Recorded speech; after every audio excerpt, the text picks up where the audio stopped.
나를 단단하게 하는 영적 키워드라는 주제로 말씀을 계속 살펴보고 있는데요. 오늘 단단 키워드의 주제는 모두에게 좀 의외일 것입니다. 제목이 대한예수교 장로회입니다. 어제 주보를 만드는데 김재원 목사님 이거 설교 제목하고 본문 제대로 된 거 맞죠? 하고 묻더라고요. 그래서 제대로 됐다고 이렇게 이야기를 했습니다. 우리가 음식을 먹을 때 참 식감도 좋고 술술 넘어가는 맛있고 부드러운 음식을 좋아하지만 때로는 건강을 생각해서 때로는 입맛에 맞지 않는 단단하고 거친 음식도 먹을 줄 알아야 하겠죠. 은혜로운 설교가 필요하지만 저는 모든 설교가 은혜로워서는 안 된다고 생각을 합니다. 진리에 대한 교훈, 그런 거였구나, 내가 이걸 몰랐네, 주님의 뜻이라면 이렇게 내가 순종하면서 이렇게 해야 되겠다, 돌이켜야 되겠다 하는 겸허한 자기 반성과 깨달음도 진리 안에서 이루어져야 하는 것입니다. 오늘은 좀 거친 음식과 같은 내용입니다.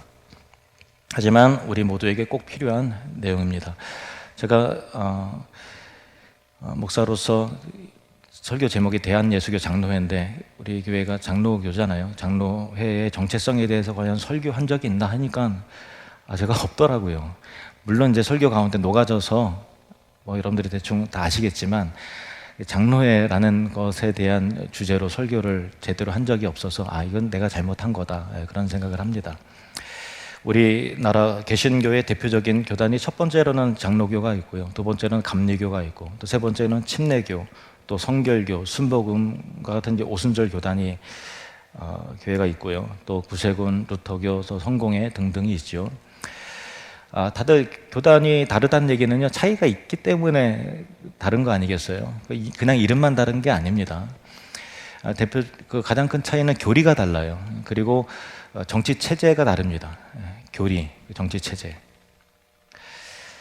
대한예수교 장로회 하늘누림교회라고 할 때 우리 하늘누림교회는 대한민국에는 대한예수교, 대한민국에는 예수교, 예수를 믿는 종교로서 장로회 신학과 장로교 정치 체제를 따른다라고 하는 그 의미가 대한예수교 장로회 여기에 담겨져 있는 것이죠.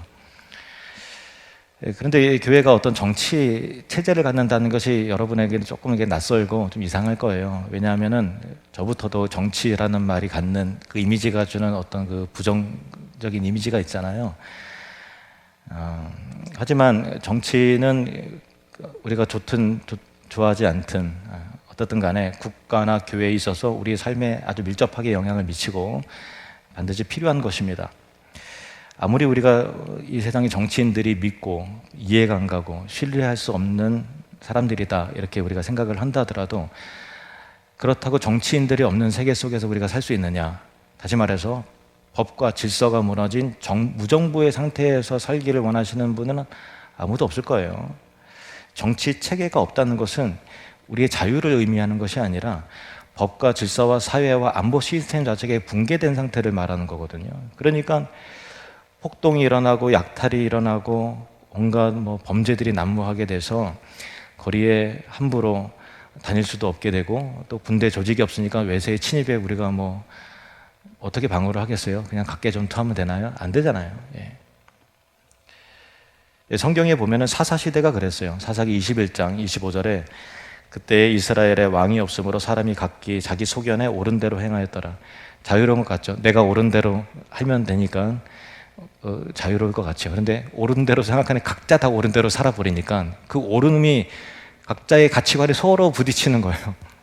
이게 맞지? 아니야, 이게 맞아 하면서 계속 질서 정연하지 않고 하니까 계속 갈등과 감정의 상함과 충돌과 대립이 난무했던 시대가, 가장 고통스러웠던 시대가 무정부의 상태, 사사시대였다라는 것입니다. 예수님은 이 세상의 세속 국가와 정치 체계를 인정하셨습니다. 그래서 예수님을 시험하는 사람들이 예수님께 찾아와서 예수님을 책잡기 위해 물었습니다. 우리가 로마 황제 가이사에게 세금을 바치는 것이 옳습니까? 아닙니까? 바쳐라 해도 매국노도 할 거고, 바치지 마라 그러면은 로마 황제 인정하지 않는데요 하면서 이제 이래도 올무를 삼고 저래도 올무를 삼고 나름 연구해서 한 말이었어요. 그때 예수님은 이렇게 대답을 하셨죠. 누가복음 20장 24절 25절. 데나리온 하나를 내게 보이라. 누구의 형상과 글이 여기 있느냐? 대답하되 가이사의 것이니이다. 그러므로 그런즉 가이사의 것은 가이사에게, 하나님의 것은 하나님께 바치라 하시니. 동전 하나를 볼 때 이 세속 정치 안에서의 그 쓸모와 체계가 있고 또 하나님 나라를 향한 것이 내용이 있다라는 거예요. 그러니까 먼저 우리는 하나님 나라의 다스림 안에서 하나님이 세우신 법과 질서를 지키면서 순종하며 살되, 동시에 우리는 이 세상 나라 안에 살잖아요. 법과 질서 안에 살잖아요. 그러면 이 세상의 나라와 체계와 질서를 인정하고 따르라 라는 것입니다. 로마서 13장 6절에서 7절 말씀. 너희가 조세를 바치는 것도 이로 말미암음이라. 그들이 하나님의 일꾼이 되어 바로 이 일에 항상 힘쓰느니라. 모든 자에게 줄 것을 주되 조세를 받을 자에게 조세를 바치고 관세를 받을 자에게 관세를 바치고 두려워할 자를 두려워하며 존경할 자를 존경하라. 하나님이 국가라는 세속 정치를 통해서도 악을 억제하고 또 악인을 감옥에 가두고 또 죄를 억누르고 질서를 만들어내고 그 공동체를 유지하고 안보 체계를 유지하는 거잖아요. 그래서 하나님의 뜻을 그들이 하나님을 인정하지 않든 율법을 알든 모르든 그들이 하나님의 뜻 가운데서 대리적인 의미에서 질서를 유지하기 때문에 하나님의 일꾼들이다, 그런 의미에서 하나님 일꾼과 같다는 거죠. 그래서 세금을 내는 것이 마땅하고 질서를 따라야 된다라는 것이 하나님의 성경의 가르침인 것입니다. 마찬가지로 교회도 정치가 필요해요. 질서 체계가 필요하다는 거예요. 우리나라의 주요 교단의 교리와 정치 체계를 이제 간략하게 정리해서 말씀을 드리면 이렇습니다. 오늘만 말씀드려요. 또 묻지 마세요. 먼저 장로교, 우리 교회 장로교잖아요. 장로교는 이제 칼빈주의, 또 개혁주의라고도 했습니다. 칼빈주의, 개혁주의 같은 그 사상과 신학 체계를 말하는 것입니다. 개혁주의는 하나님의 주권을 강조를 합니다. 또 장로교의 정치 체제는 이름 그대로 장로 정치를 의미해요. 그래서 장로회라고 부릅니다. 장로회, 장로 정치라는 것은 일종의 그 대의민주주의 체제예요. 그러니까 우리도 대통령과 국회의원을 전 국민이 투표해서 선출을 하고 우리에게 권한을 그들에게 위임해서 그들이 알아서 국회 안에서 지지구복과 싸우든 어쨌든 그들이 정치를 하도록 권한을 위임하는 거잖아요. 대의민주주의 차잖아요. 장로교도 그와 같다라는 거예요. 원래 이 민주주의가 성경의 원리에서 나왔습니다. 장로교도 이제 성도들이 목사를 투표해서 청빙을 하죠. 아무나 내가 이 교회에 와서 담임 목사 하겠다 그러면 되는 겁니까? 청빙을 잘 해서 투표해서 통과해야만 설교권도 주어지고 목사의 권한이 주어지는 거잖아요. 여러분이 뽑는 거예요. 그리고 장로도 투표해서 뽑아서 그들이 성도들을 가르치고 양육하는 권한과 교회의 거룩함을 유지하기 위해서 필요한 경우 징계할 수 있는 칠의 권한도 부여를 하는 것입니다. 그게 이 권한을 부여하는 조직을 당회라고 말합니다. 그래서 각 교회의 당회가 지역별로 모인 조직을 노회라고 하고, 당회 위에 노회가 있고, 노회가 전국적으로 모이게 되면 그 최고 상위 기관을 총회라고 부르는 것입니다. 그래서 제가 그 주보에 노회 참석합니다, 뭐 총회 갑니다 할 때 그게 그런 의미예요. 더 높은 회의에 참석한다, 그런 의미입니다. 근데 각 지역교회에서는 당회가 교회의 주요 정책과 방향을 수립하여 공포합니다. 성도들은 이것을 수용하여 따르는 거예요.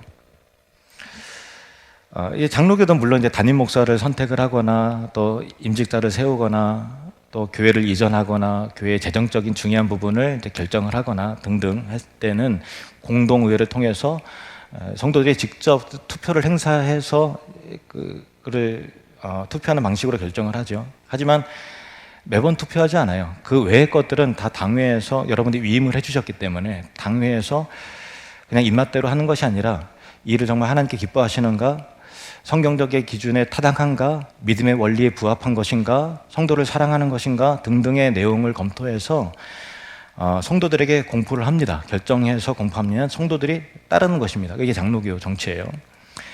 감리교 설명하겠습니다. 감리교는 이제 웨슬리의 신학을 따르는 교단입니다. 웨슬리 신학은 개혁주의와 비교했을 때 인간의 책임을 강조를 합니다. 그 알미니안주의라고 하는데, 그래서 감리교 목사님들의 설교를 들어보면은 이제 우리 인간의 삶을 많이 다루고 있기 때문에 예화도 좀 풍성하고, 그리고 뭐 이제 훌륭한 목사님들 많이 있잖아요. 유기성 목사님이라든가 훌륭한 목사님 설교 들어보면은 인간의 삶과 또 윤리와 성결한 삶, 거룩한 삶의 성화에 관련된 내용들이, 예수님처럼 삽시다 뭐 그런 내용들이 이 감리교 설교의 주된 흐름이에요. 신학 체계가 그렇습니다. 감리교의 정치 체제는 그 이름 자체가 이제 이름에 나와 있던데 감독제입니다. 그래서 감독이라고 부르는, 감리사라고 부르는 이 성직자 중심의 정치 체제가 있어요. 그래서 감독이 이 교회 목사하고 저기 하고 바꾸자 그러면은 바뀌어요. 이렇게 여러분이 결정하는 게 아니에요. 감독이라고 하는 목회자들의 등급이 있는데, 감리사 혹은 감독이 제방 감리회들이 이렇게 결정을 합니다. 그래서 성직자 중림의 감독 중심의 정치를 한다고 해서 감리교고요. 그래서 감리교는 장로 정치가 아닙니다. 그래서 본래 장로가 없어요. 장로가 없습니다. 근데 우리나라 감리교는 다른 교회 내 친구는 저기서 장로 됐는데 우리는 권사가 이게 뭐냐. 왠지 낮아 보인다. 그래서 우리도 그 장로로 이제 해달라. 그래서 그럼 뭐 이렇게 하자. 그래서 감리교도 우리나라만 예외적으로 장로를 세우는 것이지 장로 정치가 아니기 때문에 그냥 장로교가 법적으로는 안 맞아요. 그래서 전 세계적인 감리교는 장로가 없고 감독만 있습니다. 권사까지는 있어요. 남자도 권사합니다. 근데 어떤 감리교도 장로 있던데 그거는 이제 장로교의 특징을 이렇게 따온 거예요. 성결교하고 오순절 교단은요, 신학에 대한 내용이 감리교하고 이제 비슷해요. 감리교가 이제 경건주의 운동 가운데서 생겨나게 됐는데, 한때 감리교가 내부적으로 경건주의가 좀 많이 시들해지고 타락했던 시기가 있었어요. 그때 경건한 삶을, 성결을 우리가 회복해야 된다 그래서 감리교에서 새로 떨어져서 나온 게 성결을 강조했다 그래서 성결교단이고, 그리고 또 미국의 감리교에서 성령의 역사와 성령의 은사를 강조한 게 감리교에서 나와서 한 게 이제 오순절 교단인데, 대표적으로 우리나라의 순복음 교단이 그렇습니다. 그러니까 뿌리가 감리교에서 나온 거예요. 감리교는 그 뿌리는 또 성공회에서 나온 거예요. 어쨌든 그렇습니다. 이제 침례교는 이제 개혁주의나 알미니안주의를 다 수용을 해요. 둘 다 이것도 좋으면 따라오고 저것도 이렇게 따라오는 거예요. 가장 특별한 점은 세례가 아닌데, 침례교는 세례를 받을 때 몸에 이제 물을 뿌리는 방식으로 하는 것을 이제 하지 않고 직접 온몸을 물에 잠기는 방식으로 취합니다. 그래서 침례교라는 이름을 가지고 있고요. 침례교는 유아 세례를 받아들이지 않아요. 그래서 이 세례 자체가 주는 의미가 거듭난 신자들을 진짜 의미해야 된다라는 거기 때문에 침례를 받은 성도는 다 거듭났고 다 구원받은 성도로 간주를 해요. 그러면은 정치 체계가 어떤가 하면은 모든 회중들이 다 거듭난 성도이기 때문에 동일한 정치 참여 의결권을 다 가지고 있어요. 그래서 회중 정치를 하고 있어요. 어떤 사안이라도 다 투표해서 다 같은 권한이 있는 거예요. 직분자라고 뭐 더 의결 권한이 있는 게 아니에요. 다 똑같은 권한 안에서 무조건 다 투표해서 다수결로 결정을 하는 회중 정치 형태를 띠고 있습니다. 그래서 침례교는 교회의 직분자들에게 특별한 권한이 있다고 여기지 않아요. 그래서 장로가 원래 없습니다. 근데 여기도 딴 데 보니까 내 친구 장로인데 우리는 이게 뭐냐. 이게 좀 장로 세워달라 그래서 그럼 뭐 장로 만들자. 그래서 이게 만들긴 했습니다만은 특별한 의결 권한이 있는 게 아니에요. 그냥 이제 예우 측면에서 장로님하고 부르는 거예요. 침례교는 교회의 주인은 바로 성도라는 인식을 가지고 있습니다. 그러니까 전 회중, 그러니까 전 교인이 직접 교회 행정과 정책에 참여하는 정치의 의결권을 가지고 있는 회중 정치이며, 침례교가 이 정치 형태를 따르고 있죠. 이렇게 각 교단마다 이 교리가 다르고 또 정치 체제가 다르지만은 그럼 다 다르냐? 아니, 그것보다도 이제 훨씬 더 중요하고 크고 중요한 공동적인 분모가 있어요. 우리 모두가 다 구원자가 하나님의 아들이신 예수 그리스도이심을 믿고 그가 우리의 죄와 죽음을 해결하시기 위해서 이 땅에 오셨고 십자가에 못 박혀 죽으셨고 부활하심을 부활하셨으면 구원을 이루셨고 예수 그리스도를 믿는 자마다 영생을 선물로 얻는다라고 하는 가장 성경적인 핵심 그 중요 교리는 다 똑같아요. 그리고 이 사실이 기록된 성경이 하나님의 말씀임을 믿죠. 그래서 교단이 다르더라도, 교파가 다르더라도 우리는 다 하나님 안에서 한 가족이고 한 백성이고 그렇습니다. 그래서 우리가 우월의식을 가질 필요 없고 저기 틀렸다고 그럴 필요도 없고, 다 조금은 다르더라도 장단점이 좀 있죠. 그럼 그게 그거냐? 그럼 거기서 거기니까 그게 그거냐? 라고 저에게 묻는다면, 어느 교단과 신학이, 그 중에서는 어느 정치 체제가 가장 성경적인 것이냐라고 이제 묻는다면, 물어보나 마나 당연히 저는 장로교가 가장 성경적인 신학과 성경적 정치 체제를 가지고 있다고 말할 수 있습니다. 확실합니다. 우리 교회는 대한예수교 장로회 하늘누림교회입니다. 한번 따라합시다. 대한예수교 장로회 하늘누림교회. 예. 그러니까 그 이름에서 알 수 있듯이 우리 교회는 장로교 신학과 장로교 정치 체제를 따르는 교회인 것입니다. 이 말이 의미하는 바가 뭘까요? 우리 교회는 회중 정치하지 않습니다. 그러니까 성도들의 의견을 일일이 묻고 그에 따라 결정하지 않는다는 거예요. 우리는 장로회 정치가 가장 성경적이라고 저는 믿고 확신합니다. 왜 장로회 정치가 가장 성경적이냐? 그 이유는 성경에서 장로회 정치를 말하고 있기 때문에 그래요. 얼핏 생각해 보면 침례교회 그 회중 정치가 가장 민주적이고, 성도들 한 사람 한 사람 의견을 다 존중히 여겨주니까, 야, 이게 침례교가 매력 있네, 거기로 갈까? 그런 생각도 들잖아요, 그죠? 가장 이상적일 것 같지 않습니까? 그렇지만은 기독교 역사와 또 기독교 성경의 역사 속에서 어떤 허점이 있는가 하면은, 다수가 하나님을 기뻐하시는 일에 동의한 예가 별로 없어요. 무슨 뜻인지 알아요? 다수가 하나님의 뜻을, 십자가의 길, 어렵고 힘들어도 우리가 그 길 가자가 다수가 동의한 예는 별로 없는 거예요.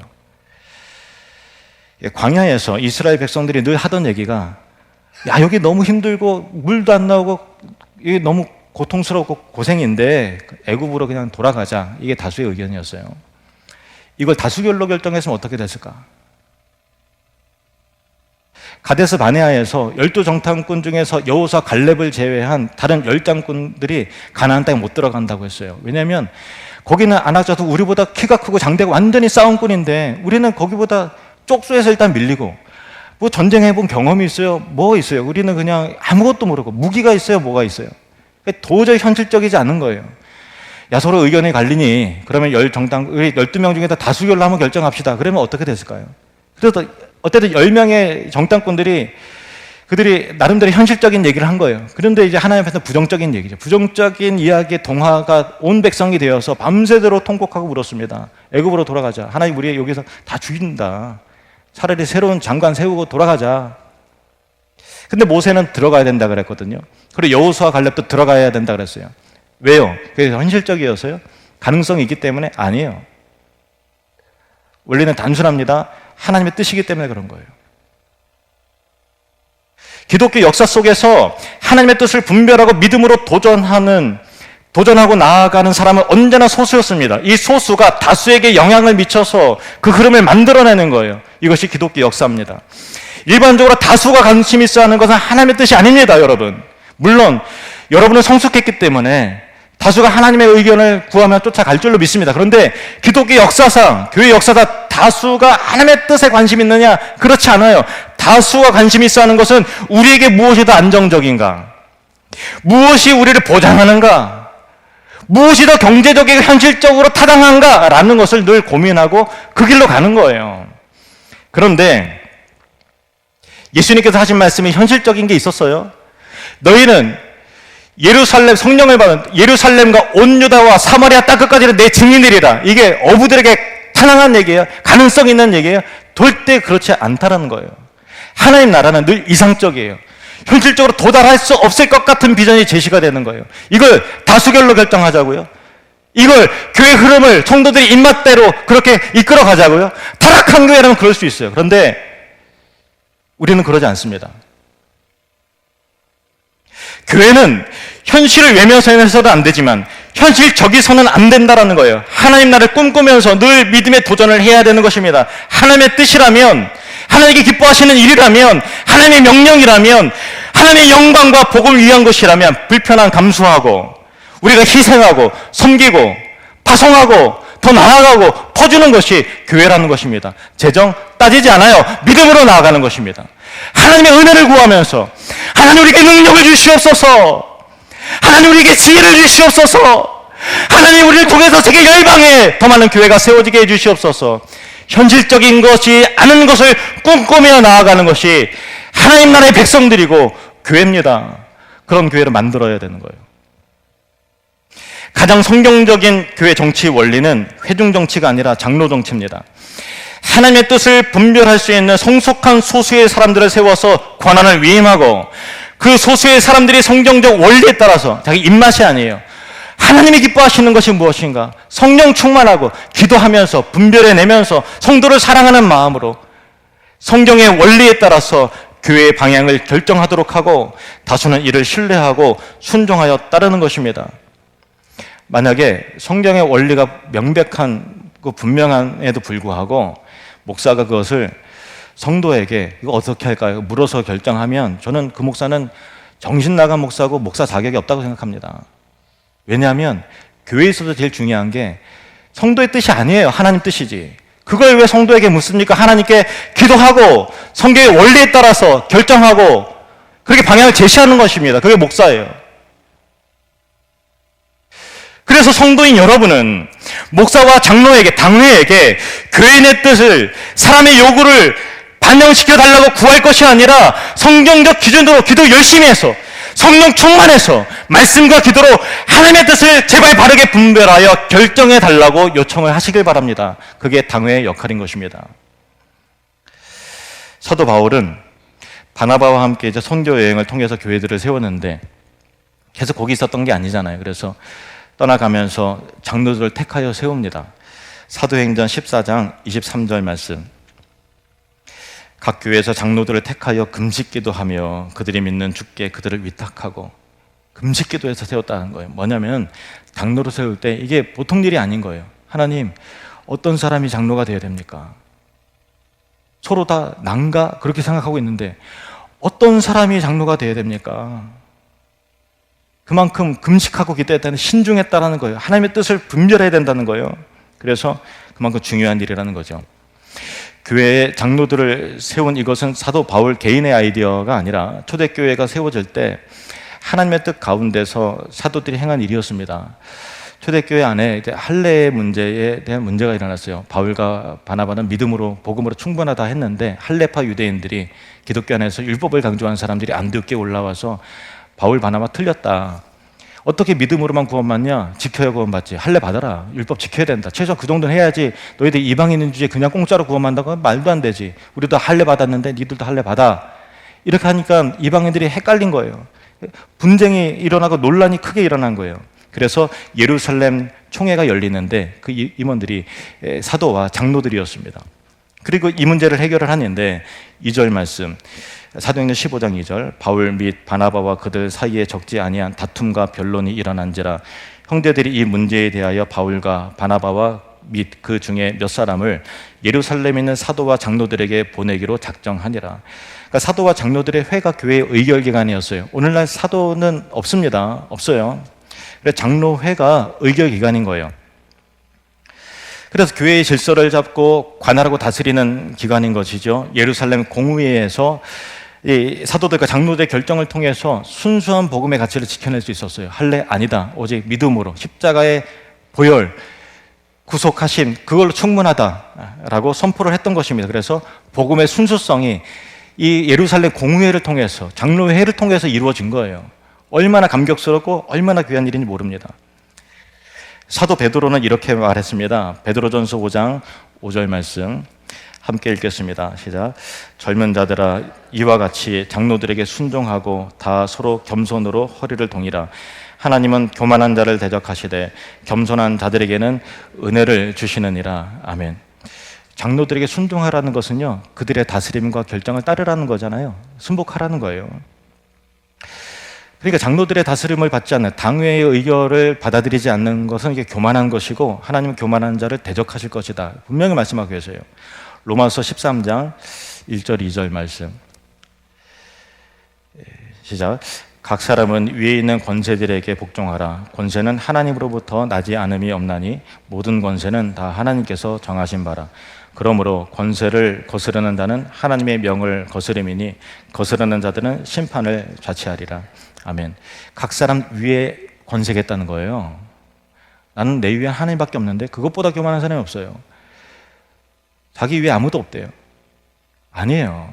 저도 제 위에 권세가 있어요. 그 권세를 따르고 순복해야 되는 거예요. 각 사람은 그 위에 있는 권세들에게 복종하라는 거예요. 그러니까 내 위에 있는 상위 권위를 존중하고 인정하지 않는 것은 바른 신앙이 아닙니다. 권위를 인정할 때 그 권위자를 세우신 하나님을 인정하게 되는 것입니다. 여러분이 이제 안수 집사가 되고 또 권사가 되고 또 하늘들 리더가 되고 전도의 임원이 되고 또 팀장이 되고 또 섬기는 자들이 됐다고 할 때 여러분의 상위 권위를 먼저 생각하셔야 돼요. 내가 이제 여기서 왕이네. 아니에요. 상위 권위를 생각하시라고요. 그러니까 즉 당회와 목사의 결정과 목회 방향을 존중하고 그것을 올바르게, 중간 리더라면 올바르게 성도들에게 공유해야 될 책임이 있는 거예요. 자기 멋대로 방향을 이리 바꿔요? 교회는 이 방향으로 가는 자기 멋대로 방향을 틀어버려요? 이것보다 교만한 게 어디 있어요? 아닌 것입니다. 교회의 방향과 다른 방향이 사적으로 이게 참 내 마음에 감동이 안 일어날 수 있죠. 이거 아닌 것 같은데 하는 마음도 있고, 장로라고 목사라고 항상 옳겠습니까? 그런데 그걸 존중히 여기는 것이 신앙의 기본이라는 거예요. 하나님은 어지러움이 하나님이 아니라 질서의 하나님이시라는 것입니다. 그러면 오늘 본문을 차례로 좀 살펴보도록 하겠습니다. 디모데전서 5장 17절 말씀 함께 읽겠습니다. 잘 다스리는 장로들은 배나 존경할 자로 알되 말씀과 가르침에 수고하는 이들에게는 더욱 그리할 것이니라. 아멘. 여기 보면 다스리는 장로 나오잖아요. 장로의 역할은 다스리는 거예요. 따라합시다. 장로는 다스리는 자다. 근데 그냥 다스려는 안 되고요. 잘 다스려야 돼요. 잘 다스리는 장로가 되십시오. 예수님의 마음을 품고 사심 없이 먼저 그의 나라와 그의 의를 구하고 성도를 사랑하고 교회를 나보다 더 사랑해야 되는 거예요. 더 교회를 사랑하고 더 본이 되고, 그리고 분별하면서 기도하는 사람이 돼요. 그래야 분별을 하죠. 성경을 많이 알아야 돼요. 그래야 분별하죠. 성경적 가치와 원리에 따라서 잘 다스려야 되는 것입니다. 그래서 인격적으로 성숙한 장로, 나보다 교회를 먼저 생각하고 또 성도를 생각하고 영혼을 사랑하고 하나님을 경외하는 믿음의 장로들을 뽑아 세우는 것이 정말 중요합니다. 그래서 장로를 잘못 세우면 큰 교회가 어려움을 빠지게 됩니다. 목사 청빙 잘못하면 그게 교회가 얼마나 불행해지겠어요. 목사 하나 잘못 들어오면 얼마나 교회가 불행합니까? 장로도 마찬가지예요. 장로 하나 잘못 세우면 큰 어려움에 빠져요. 근데 이 설교를 들으면 지금 제 장로 후보자들이 이게 뭐야, 이게 떨어뜨리라는 거야, 뭐야 하고서 엄청 마음이 부담스럽고 이제 힘들 것 같습니다. 이겨내십시오. 지금 이제 명단을 공개할 수는 없지만 우리 당회에서 장로 후보로 선정한 이분들은 하나님을 경외하는 믿음이 탁월하고 또 자기 자신보다 교회를 더 우선적으로 생각하고 사랑하는 분들입니다. 훌륭한 분들이에요. 근데 다른 교회의 사례들을 보면 장로가 성숙하지 못하고 장로가 교회를 먼저 생각하지 않고 하나님 두려워하지 않으면요, 그것보다 불행해지는 거 없어요. 장로교가 특별히 그래요. 그러니까 장로가 장로끼리 분쟁하고 이편 저편이 있고 목사와 장로가 막 삿대질하고 견제하고 대립하면 그게 장로교에서는 장로교 당회 분위기가 썰렁하고 은혜가 안 되면 교회가 아주 힘들어집니다. 감사하게도 우리 교회는 지금까지 장로로 인해서 어려움에 빠진 적이 없고요, 앞으로도 그렇게 되지 않을 줄로 믿습니다. 다시 17절 말씀을 보시겠습니다.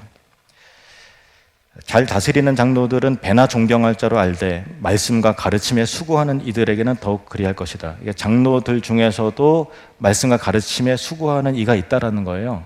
세번역 성경 보실까요? 잘 다스리는 장로들은 두 배로 존경을 받아야 합니다. 특히 말씀을 전파하는 일과 가르치는 일에 수고하는 장로들은 더욱 그러하여야 합니다. 이 다스리는 장로가 있고 다스리는 것 가운데 말씀을 맡은 장로가 있다는 거예요.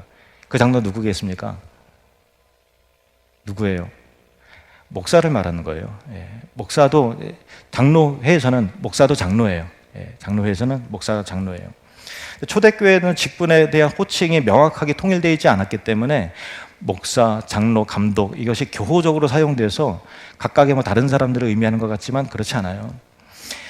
이제 다스리는 장로를 말할 때도 장로라고, 목사를 말할 때도 또 장로라고 말하고 좀 헷갈립니다. 그런데 구분은 돼 있어요. 그런데 똑같은 장로예요. 그래서 말씀을 지도하여 가르치는 장로, 즉 목사 1인이 당회장이 되는 것이고 일반 평신도 중에 대표자로 세운 장로들이 당회의 원인이 되어서 당회를 구성하는데 중요한 원리가 뭐냐면 이 당회에서 교회의 정책과 방향을 결정을 합니다. 근데 알아야 될 것은 당회장이 없으면 당회가 성립되지 않아요. 그래서 아무리 이제 목사 없이 장로님들이 좋은 아이디어를 내고 이렇게 합시다 결정을 해도 그 가운데 당회장이 없으면 당회가 아니기 때문에 법적인 효력과 권위 자체가 없습니다. 꼭 그거를 기억하시기 바랍니다. 그 다음 구절 18절 시작.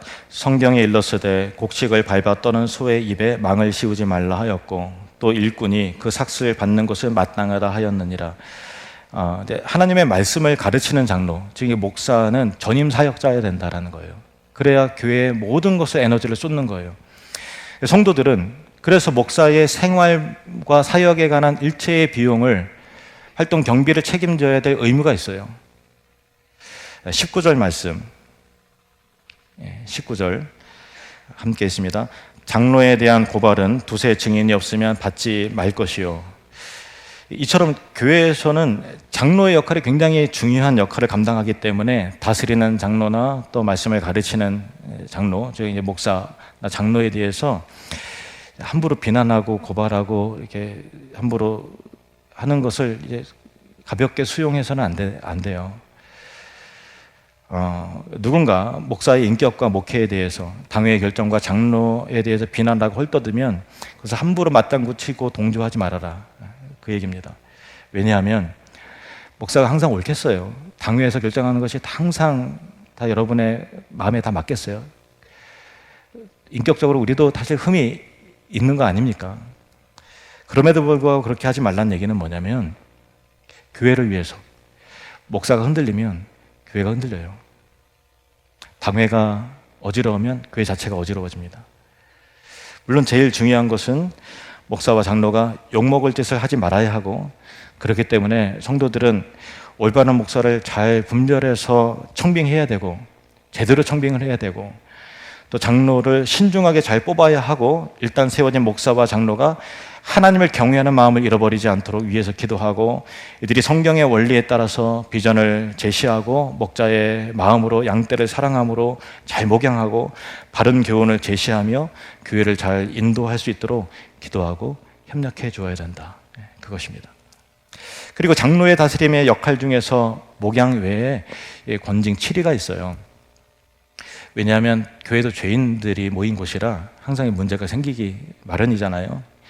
마지막 20절 말씀 함께 있습니다. 범죄한 자들을 모든 사람 앞에서 꾸짖어 나머지 사람들로 두려워하게 하라. 이 종교개혁자들은 교회의 참된 표지 세 가지를 말했어요. 첫 번째는 바른 성례의 시행. 한번 따라 합시다. 바른 성례의 시행. 두 번째, 바른 권징의 시행. 세 번째, 바른 말씀의 선포. 참된 교회는 이 세 가지가 있어야 된다. 성례가 있어야 되고 바르게, 또 바른 권징이 있어야 되고 바른 말씀의 선포가 있어야만 참된 교회인데, 이 세 가지가 하나라도 없으면 참된 교회가 안 된다. 이런 원리에서 개혁주의 장로교가 개신교가 시작이 된 겁니다. 근데 이제 오늘날 교회도 그렇고 오늘날 우리 교회도 그렇고 사실 이게 많은 교회가 권징이 사라졌어요. 그만큼 이제 권위가 사라졌고 또 시대가 악해진 거고, 또 성도들의 눈치를 보고 뭐 이래저래 생명력을 잃은 거예요.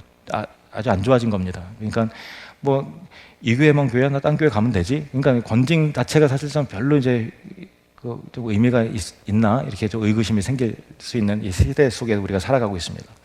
근데 이제 성경적으로 바르고 성결한 교회가 되기 위해서는 성경의 원리대로 반드시 권징이 있어야 하는 것이죠. 죄를 범한 사람을 징계하되 그냥 뭐 쫓아내고 가지를 자르는 그런 목적이 아니라 그 사람을 회복시키고 올바르게 하나님의 뜻을 쫓아서 들어올 수 있도록 사랑을 가지고 권하고 또 여러 번 권하고 또 다른 사람들로 하여금 경각심을 갖게 하고 하는 의도로 권징을 해야 되는 거죠. 그래서 범죄를 만약에 저지른다고 하면 일정 기간 동안 봉사를 못하게 한다든가 또 이제 성찬식에 참여하지 못하도록 하는 게 수찬 정지를 해요. 그래서 예전에 목사님들은 성찬식을 할 때 죄가 생각나시고 있으신 분들은 이 잔을 받지 마십시오 이렇게 말해요. 그러면 수찬 정지 2년 동안 수찬 정지 하면 참여해도 떡과 잔을 못 받아요. 그러면은 이 2년 동안 그게 다 같이 떡 하는데 왜 안 받아? 그러면은 나 죄 졌어 이렇게 하는 이런 게 있어요. 이런 원리가 있어요. 그리고 교회에 무리를 일으키거나 큰 범죄로 거룩한 교회에 흠집을 낸 경우 이제 권면에도 돌이키지 않는 경우는 출교시켜야 된다 라는 말씀을 예수님이 하십니다. 마태복음 18장 15절에서 17절 말씀. 내 형제가 죄를 범하거든 가서 너와 그 사람과만 상대하여 권고하라. 먼저 1대1로 가서 권하라. 만일 듣지 않으면 내가 들으면 내가 내 형제를 얻은 것이요 만일 듣지 않거든 한두 사람을 데리고 가서 두세 증인의 입으로 말마다 확증하게 하라. 여러 명 데리고 가서 한 번 더 권하라. 17절 만일 그들의 말도 듣지 않거든 교회 말하고 당회의 말하라는 거예요. 당회의 말도 교회 말도 듣지 않거든 출교 이방인과 세리와 같이 여겨라. 쫓아내라. 죄가 번진다. 누룩이 번진다. 쫓아내라. 그것입니다. 이렇게 교회 안에서는 교회의 순결함을 지키고 모든 성도들이 죄를 두려워하고 하나님께서 세우신 교회의 질서와 권위를 존중히 여기게 하라는 것입니다. 우리 교회는 대한예수교 장로의 하늘누림교회입니다. 장로교 교리와 장로의 정치 체제를 가지고 있습니다. 우리 교회는 회중정치 하지 않습니다. 장로 정치입니다. 오늘은 다소 딱딱하고 거친 내용이었습니다. 그러나 하나님께서 이러한 내용을 성경에 기록하신 이유가 분명히 있습니다. 그리고 목사는 모든 말씀을 과감하지 않고 다 전해야 될 의무가 있는 것이죠. 이 말씀이 여러분을 그리고 저를 우리 교회를 더 영적으로 더욱 단단하고 건강하게 만들어낼 줄로 믿습니다. 또 앞으로 세워지게 될 장로님들을 위해서 기도해 주시기 바랍니다. 면접하면서 이분들의 마음이 참 다 겸손해요. 이분들 중에 한 분도 자신이 장로감이라고 생각하는 사람이 단 한 명도 없어요. 그냥 무거운 짐을 짓고 순종하는 마음으로 따르는 거예요. 내가 나처럼 훌륭한 사람은 없지 이런 분이 단 한 명도 없어요. 그리고 이분들이 물론 부족한 면이 있어요. 그리고 누구보다도 본인들의 부족함을 잘 압니다. 하지만 저와 당회원들이 볼 때는 교회를 건강하게 세우는데 우리 하늘누림교회를 더욱더 건강한 미래로 이끌어내는데 손색 없는 훌륭한 분들이라고 기도하고 판단했습니다. 새로운 장로님들이 세워짐을 통해서 우리 하늘누림교회가 새로운 부흥의 시대를 열게 해달라고 기도해 주시기 바랍니다. 기도하겠습니다.